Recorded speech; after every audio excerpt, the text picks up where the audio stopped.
사도 바울의 기도에 대해서 살펴봤어요. 에베소 교회를 향한 바울의 기도, 크게 세 가지를 살펴봤죠. 그 중에 이제 마지막 내용이 뭐냐면, 에베소 교인들이 하나님 아버지의 능력이 어떠하신지를 알기를 원한다. 이게 바울의 세 번째 기도였습니다. 하나님 아버지의 능력이 어떠하신지를 아는 거 굉장히 중요합니다. 모든 순간에 우리가 하나님을 의지하며 삽니까? 하나님의 자녀라고 이야기하지만 사실 우리가 모든 순간에 하나님을 의지하며 산다는 것이 그렇게 쉽지가 않습니다. 오히려 그렇게 하지 못할 때가 훨씬 많죠. 구약시대 때 이스라엘 백성들을 보시기 바랍니다. 하나님께서 그렇게 그들에게 하나님의 능력을 보여주셨음에도 불구하고 수시로 악을 행하고 수시로 우상 숭배를 하고 하나님을 떠난 모습을 보게 됩니다. 이스라엘 백성들의 40년 광야 생활을 보시기 바랍니다. 저는 성경에 나오는 구약의 역사 속에서 이스라엘의 광야 생활이 굉장히 힘들고 어려웠겠지만 그 순간만큼 하나님의 능력이 강하게 그들 가운데 나타난 적이 없다고 생각합니다. 날마다 하나님의 손길이 그들과 함께 하셨다. 광야에서 농사 지을 수 없는 그 환경 속에서 무려 40년의 시간을 날마다 새벽 이슬과 함께 그들에게 만나를 주어서 먹게 하셨어요. 물 하나 없는 그 광야에서 반석에서 물이 나와서 그 물줄기가 40년을 그들의 귀를 따랐어요. 40년 동안 그들을 마시게 하셨어요. 구름 기둥과 불 기둥이 그들의 길을 잃지 않도록 날마다 그들 앞에서 인도하여 낮의 해와 밤의 그 추위가 그들을 상하지 못하도록 지켜주셨어요. 그럼에도 불구하고 이스라엘 백성들은 조금만 힘들어지고 조금만 불편하면 하나님을 원망하고 야 그래도 애굽이 좋았지. 거기에서는 우리가 고기도 먹었지. 야 우리 애굽으로 돌아가자. 이런 소리 했다. 이 얼마나 안타까운 일입니다. 그런데 이것은 이스라엘 백성들의 문제만이 아니라 오늘 우리들의 모습입니다. 우리 삶에 당연한 것 하나도 없었어요. 하나님의 은혜가 있기 때문에 오늘 우리가 이 자리에 있는 거예요. 대단한 일이 벌어져서가 아니라 날마다 아무런 일 없이 우리가 아무런 사건 사고 없이 이 자리에 있을 수 있다는 것 자체가 하나님의 은혜인 거예요. 그럼에도 불구하고 내가 가지지 못한 것, 내가 누리지 못한 그 어떤 것 때문에 하나님을 원망하기도 하고 다른 곳 기웃대기도 하고 그게 우리들의 모습일 수 있다. 왜 우리는 모든 순간에 하나님을 전적으로 의지하지 못하고 전적으로 신뢰하지 못하느냐? 하나님을 잘 알지 못해서 하나님의 그 크신 능력이 무엇인지 그분의 능력이 우리 가운데 어떻게 역사하셨고 어떻게 우리의 삶을 인도하셨는지 우리가 제대로 알지 못하기 때문에 사랑하는 성도 여러분, 우리 하나님은 전능하신 하나님이십니다. 그 하나님은 크고 무한하신 능력자이십니다. 이것을요 머리로 알고 지식으로 알지만 그것이 다가 아니에요. 우리가 지난 시간에 아는 것에 대해서 살펴봤어요. 머리로 알고 지식으로 알지만 그게 내가 온전하게 전인격적으로 받아들이는 것과는 별개라요. 지난 시간에 제가 손흥민 선수 이야기했죠. 나는 손흥민 선수 잘 알아요. 근데 실제로 손흥민 선수와 내가 아는 사이냐? 전혀 관계없는 사이. 손흥민 선수는 난 몰라요. 우리는 아무런 관계가 없는 사람. 그래서 이것은 내가 지식으로 손흥민 선수를 아는 것이지 진짜 아는 게 아니라는 거예요. 하나님께서 전능하신 분이시고 우리에게 베푸신 능력과 사랑이 얼마나 크신지 내가 지식으로 배웠지만 그것을 내 삶으로 받아들이고 온전히 인정하는 것은 별개의 문제다. 그래서 우리가 순간순간 믿음이 흔들리고 다른 길을 기웃대는 것은 하나님의 크신 능력을 온전히 알지 못하고 내가 받아들이지 못하고 있기 때문입니다. 사랑하는 성도 여러분, 하나님을 더욱 알아가시기 바랍니다. 그분의 능력이 무한하심이 어떤 것인지 더욱 알아보시고, 그래서 우리 삶 속에 하나님을 더욱 신뢰하는 성도들이 다 되시고 주님의 이름으로 축원합니다. 이어지는 오늘 본문 20절 말씀을 함께 보겠습니다. 20절 말씀 시작. 그의 능력이 그리스도 안에서 역사하사 죽은 자들 가운데서 다시 살리시고 하늘에서 자기의 오른편에 앉히사. 여기서 그의 능력이라고 말했죠. 이 그의 능력이라는 것은 19절에서 언급했던 하나님의 지극히 크신 능력, 그걸 의미합니다. 우리가 알아야 돼요. 그리고 바울의 에베소 교인들이 정말 알기를 위해서 기도했던 하나님의 그 크신 능력이 무엇인지 알기를 원했던 그 능력을 말합니다. 그 능력이 도대체 무슨 일을 하신 것인지를 설명하고 있다는 거예요. 20절. 그 능력이 하신 일 중에서 가장 중요하게 언급한 것이 바로 그리스도 안에서 역사하신 일입니다. 다시 말하면 하나님의 크신 능력으로 하신 일 중에서 가장 중요하게 언급하고 있는 일이 예수 그리스도에 대한 것입니다. 하나님께서 구약시대했던 많은 일을 하셨어요. 그 손의 능력이 많은 일을 베푸셨어요. 그런데 성경에서 그분이 하신 모든 능력, 모든 베푸신 능력 중에서 가장 중요하고 가장 첫 번째로 언급한 게 뭐냐? 예수 그리스도에 대한 일입니다. 우리는 지난 몇 주간 에베소서 1장을 통해서 하나님의 경륜, 하나님의 비밀이 무엇인지를 알게 되었어요. 하나님의 비밀이 무엇입니까? 우리를 창세 전부터 예정하시고 우리를 부르셔서 하나님의 기업이 되게 하시고 우리를 하나 되게 하셨어요. 나중에 이게 이 하나 되게 하신 이게 교회라는 게 나옵니다.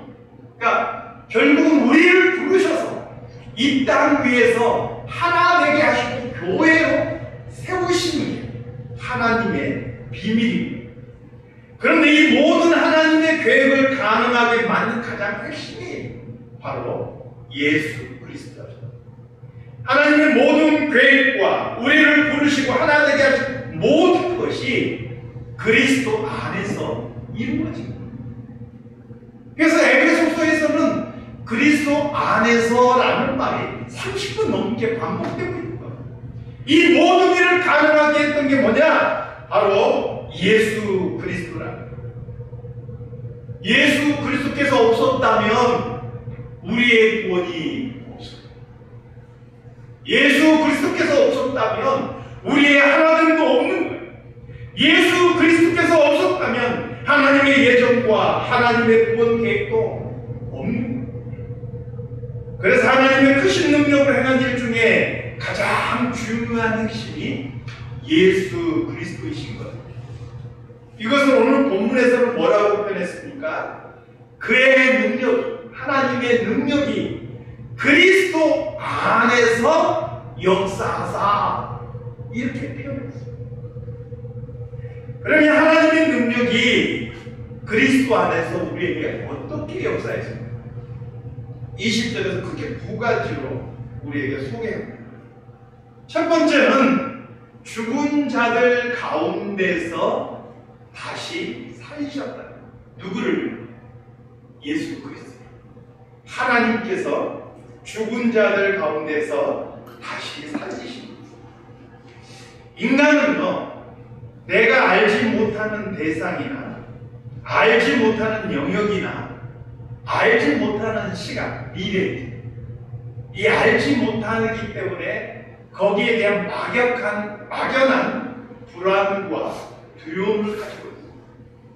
알지 못하니까 두려운 거예요. 그 두려움 중에서 가장 큰 것 중에 하나가 뭐냐? 죽음이다. 역사상 모든 사람들이 이것을 경험합니다. 그렇지만 살아있는 모든 사람은 한 번도 경험해보지 못한 거예요. 그렇기 때문에 죽음이라는 것은 우리에게 본능적인 두려움을 가져다 주는 거예요. 이 우리를 두렵게 하는 죽음의 가장 근본적인 원인은 바로 인간의 죄입니다. 죄의 삭은 사망이라는 성경의 선언처럼 죄 안에 태어난 모든 인간은 죽음의 두려움을 벗어날 수가 없습니다. 그런데 이 죽음을 이기신 분이 계십니다. 하나님께서 그의 능력으로 예수 그리스도를 죽은 자 가운데서 다시 살리신 줄로 믿습니다. 뿐만 아니라 두 번째, 하늘에서 자기의 오른편에 앉히셨다 그랬어요. 여기 왼손잡이 계시는지 모르겠어요. 저는 아들들 중에 2명이 왼손을 써요. 저도 오른손을 쓰지만 어렸을 때 왼손을 썼어요.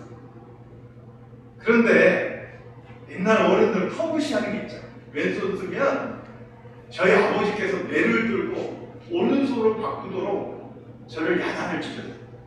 매 맞으면서 왼손 쓰던 걸 오른손으로 바꿨어요. 이것도 유전적인 요소가 많다고 하던데 저희 어머니께도 왼손을 사용하셨어요. 그래서 지금의 왼손 거의 못 쓰고 오른손만 써요. 그러니까 왼손에 대한 터부시한 문화가 있어요. 그러니까 오른손이 옳다, 좋은 것이다, 좋은 편이다, 이런 그런 이미지가 있는 거예요. 이 문화적인 영향이에요. 왼손잡이를 무시하는 게 아니라 문화적인 것을 반영해서 오른편에 앉히셨다라는 표현을 쓴 거예요. 그래서 문화적인 배경에서 오른편은 하나의 상징이에요. 능력과 권세와 주권을 상징하는 거예요. 하나님께서 예수 그리스도를 그의 오른편에 앉히셨다. 이것은 어떤 상징이냐? 하나님께서 세상의 모든 주권을 예수 그리스도에게 위임하셨다. 이런 의미. 실제로 예수님께서도 부활하신 다음에 승천하시기 전에 마태복음 28장 18절 말씀해 보니까 예수께서 나와 말씀하여 이르시되 하늘과 땅의 모든 권세를 내게 주셨습니다. 이렇게 말씀합니다. 그러니까 예수 그리스도께서는 하늘과 땅의 모든 권세를 가지신 분인 줄 믿습니다. 여러분, 이게 어떤 의미인지 아십니까? 예수님께서 하늘과 땅의 모든 권세를 가지셨다는 게 어떤 의미인지 아세요? 이걸 소개하고 있는 게 21절에서부터 22절까지. 21절, 22절 같이 읽겠습니다. 자, 시작. 모든 통치와 권세와 능력과 주권과 이 세상뿐 아니라 오는 세상에 일컫는 모든 이름 위에 뛰어나게 하시고 또 만물을 그의 발 아래 복종하게 하시고 그를 만물 위에 교회의 머리로 삼으셨느니라. 아멘. 여기서 통치와 권세와 능력과 주권은 성경에서요 천사들을 일컫는 일반적인 명칭입니다. 여러 가지 표현을 사용했지만 통치, 권세, 능력, 주권은 다 천사들을 의미합니다. 그러니까 모든 천사들조차도 예수 그리스도의 그 주권 앞에 복종하게 된다는 거예요. 바울이 굳이 왜 이걸 썼느냐? 그냥 만물 이렇게 쓰면 되는데, 온 세상 이렇게 쓰면 되는데 굳이 천사들까지도 예수 그리스도에게 복종한다라고 왜 이렇게 썼느냐? 이거 당시 시대적인 환경이 반영됐어요. 소아시아죠. 지금은 터키, 튀르키예 지역. 소아시아 지역에서는 천사를 숭배하는 사상들이 굉장히 많이 팽배해 있었어요. 사람들이 영적인 존재인 천사를 숭배하는 거예요. 근데 바울은 분명하게 못 받고 있는 거예요. 천사는 숭배의 대상이 아니라는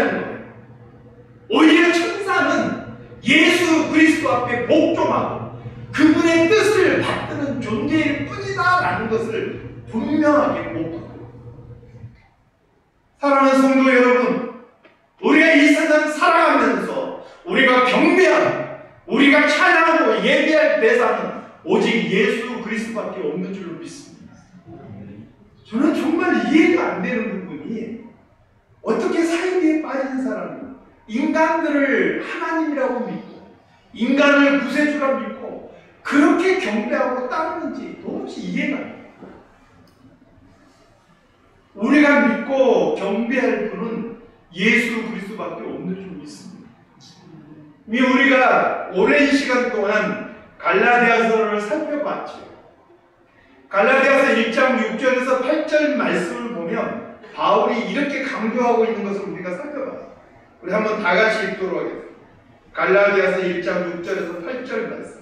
자, 시작. 그리스도의 은혜로 너희를 부르신 이를 이같이 속히 떠나 다른 복음을 따르는 것을 내가 이상하게 여긴다. 다른 복음은 없나니 다만 어떤 사람들이 너희를 교란하여 그리스도의 복음을 변하게 하려 합니다. 그러나 우리나 혹은 하늘로부터 온 천사라도 우리가 너희에게 전한 복음 외에 다른 복음을 전하면 저주를 받을지어다. 아멘. 예수 그리스도의 복음 외에, 그러니까 우리에게는요, 예수 그리스도 외에 다른 복음이 없고 다른 진리가 없고 다른 구원의 길이 없는 줄로 믿습니다. 이거 결코 잃어버리면 안 돼요. 어떤 사람이 와서 희한한 일을 행한다 할지라도, 죽은 자를 살리는 일이 일어난다 할지라도 그 사람이 우리에게 경배의 대상이 되지 못한다는 거 결코 잊어버리지 마시기 바랍니다. 천사도 복종하는데 모든 만물이 그 발 아래 복종하는 것이야 말할 것도 없죠. 바울이 진짜 강조하고 싶은 것은 그 다음에 나오는 거예요. 뭡니까? 바로 그리스도를 교회의 머리로 삼으십니다. 교회는 단순한 사람들의 모임이 아니에요. 이 교회가 무엇인지를 말하고 싶어서, 이게 지금 결론입니다. 1장에서 계속 하나님이 예정하시고 우리를 부르시고 하나님의 자녀 삼아주시고 하나 되게 하시고 막 이렇게 설명했던 모든 것이요, 이 교회의 이야기를 하고 싶어요. 단순한 인간들의 모임이 아니고 내 필요가 채워지기 때문에 도움받기 위해서 찾아오는 게 아니라 교회는 그것은 격가집니다. 교회는 뭐냐? 예수 그리스도께서 머리 되시고 그의 몸이 되는 것이 바로 교회라는 거예요. 여러분, 머리와 몸이 분리될 수 있나요? 혹시 여기서 그게 가능하신 분 계신가요? 가끔 마술사도 보면 막 그런 거 보여주는데 다 속임수죠? 여러분, 머리와 몸이라 했지만 결국은 뭐예요? 한 몸인 거예요. 한 몸인 거예요. 이것을 성경에는 어떤 단어를 사용하냐면 연합이라는 단어를 사용했어요. 예수 그리스도를 통해서 하나님께서 이 땅에 교회를 세우셨는데, 예수 그리스도는 교회의 머리가 되시고 교회는 그의 몸이 되셔서 그리스도와 교회는 한 몸으로 연합되어 있다라는 거예요. 그리고 교회는 그리스도의 몸으로서 그리스도의 뜻을 이 땅에 실현하는 하나님께서 이 땅에 세우신 기관입니다. 하나님의 뜻이 하늘에서 이룬 것처럼 이 땅에서 하나님의 뜻이 이루어져 가는데 무엇을 통해서 이루어 가시느냐? 그리스도의 몸된 교회를 통해서 하나님의 뜻을 이 땅에 이루어 간다라는 것입니다. 사람의 뜻이나 생각이 또 사람의 철학이 교회를 이끌어가면 안 되는 거예요. 하나님의 뜻이, 그리스도의 주권이 교회를 통해서 이루어져야 되고 그 뜻만이 세워져야 되는 것이 교회라는 거예요. 아멘? 이럴 때 아멘 크게 하셔요. 아멘. 그래서 목사라도 내 생각과 내 생각대로, 내 사상대로 교회를 마음대로 이끌어가면 안 되는 거예요. 내가 교회에서 어떤 특별한 역할을 가지고 있다서 내 뜻대로 교회를 자주하기 위해서는 안 되는 거예요. 우리는 내 생각과 내 뜻을 내려놓고 우리 교회를 향하신 하나님의 뜻을 분별하고 우리 교회를 통해서 하나님의 뜻이, 예수 그리스도의 뜻이 이 지역사회 속에 실현될 수 있도록 그렇게 기도하고 그렇게 누룩해요. 그게 교회예요.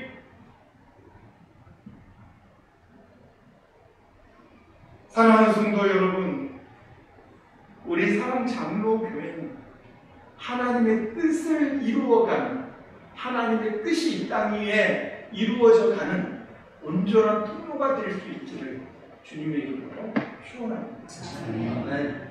이렇게 교회가 그리스도의 몸으로서 그리스도와 신비하게 연합돼서 한 몸이 됨으로 인해서 이 교회와 또 교회를 이루고 있는 우리에게도 주어지는 유익이 있어요. 그것을 에베소서 2장 4절에서 6절 말씀에서 이렇게 이야기해요. 우리 한번 같이 읽어보겠습니다. 에베소서 2장 4절에서 6절 말씀. 자, 시작. 긍휼에 풍성하신 하나님이 우리를 사랑하신 그 큰 사랑을 인하여 허물로 죽은 우리를 그리스도와 함께 살리셨고 너희는 은혜로 구원을 받는 것이다. 또 함께 일으키사 그리스도 예수 안에서 함께 하늘에 앉히시니. 아멘. 여러분, 예수 그리스도께서 죽은 가운데서 다시 살아나셨어요. 그게 그리스도의 일이 아니라 그의 몸된 우리의 일이기도 하다는 거예요. 허물과 죄로 죽었던 우리가 그 그리스도 안에서 신비하게 연합됨으로 인해서 그리스도의 살아나심이 우리의 살아남이 되었다는 거예요. 허물과 죄로 죽었던 우리가 살아나. 아멘. 그것뿐만이 아니라 이 땅 살아가다가 우리가 이 세상에서 내 생명이 끝난다 할지라도 예수 그리스도의 죄인과 더불어서 우리가 다시 신령한 몸으로 부활하게 될 줄로 믿습니다. 두 번째는 무엇을 이야기합니까? 두 번째, 그리스도 예수 안에서 함께 하늘에 앉히자. 그래서 우리도 그리스도와 함께 영원토록 왕복할 그때가 우리에게 다가오고 그의 영광에 참여하는 자가 될 줄로 믿습니다. 이게 왜 가능한지 아십니까? 그리스도와 우리가 별개가 아니고 하나이기 때문에 그래요. 그의 몸이기 때문에 그렇습니다. 말씀을 정리하겠습니다. 사랑하는 우리 성도 여러분, 저는 개인적으로 우리 성도들이 우리 교회에 와서 많이 위로받고 쉼을 얻을 수 있기를 소망합니다. 살다 보면 얼마나 박하고 힘듭니까? 교회 와서 위로받고 교회 와서 쉼을 얻는 그런 우리 교회가 되기를 바라는 거예요. 또 서로 사랑하고 또 나누고 교제하는 그런 모습이 있기를 원해요. 그런데 이 모든 것보다 더 본질적인 것, 우리가 잃어버려서는 안 되는 것이 있어요. 그게 바로 교회의 머리는 예수 그리스도. 우리는 그의 몸이라는 것. 그래서 내 뜻이 교회를 이끌어가면 안 돼요. 어떤 사상이나 이념이나 철학이 아니라 우리를 향하신 그리스도의 뜻만이 서야 되고 그 뜻이 우리 교회를 통해서 이루어져야 돼요. 그것이 교회입니다. 이게 무너지면 단순한 어떤 커뮤니티지 교회가 아닌 거예요. 인간들 모임일 뿐이에요. 그 누구도 교회의 주인 행세를 할 수 없어요. 그것은 저 여기 있는 박 목사도 마찬가지입니다. 우리는 다만 그리스도의 몸으로 그분의 뜻을 받들어 나가야 돼요. 이것을 절대로 잊지 않고 이게 가장 중요한 본질 자리에 놓여있기를 우리 주님의 이름으로 축원합니다. 기도하겠습니다. 하나님 아버지, 하나님의 비밀이 그리스도 안에서 우리를 하나 되게 하시고 그리스도의 몸이 교회로 세우신 것임을 말씀을 통해서 살펴봅니다. 이제 그리스도의 몸된 교회인 우리들은 우리를 통해서 하나님의 뜻을 이 땅에 세워나가는 그런 교회와 성도들이 될 수 있게 도와주시옵소서. 때로 우리가 온전히 하나님을 알지 못하고 신뢰하지 못해서 다른 길을 기댈 때가 있습니다. 그때마다 우리를 깨우쳐 주시고 온전하게 하나님을 바라보게 하시고 하나님의 뜻 안에 서 있을 수 있는 저희들이 되게 하여 주시옵소서. 예수님의 이름으로 기도드리옵나이다. 아멘.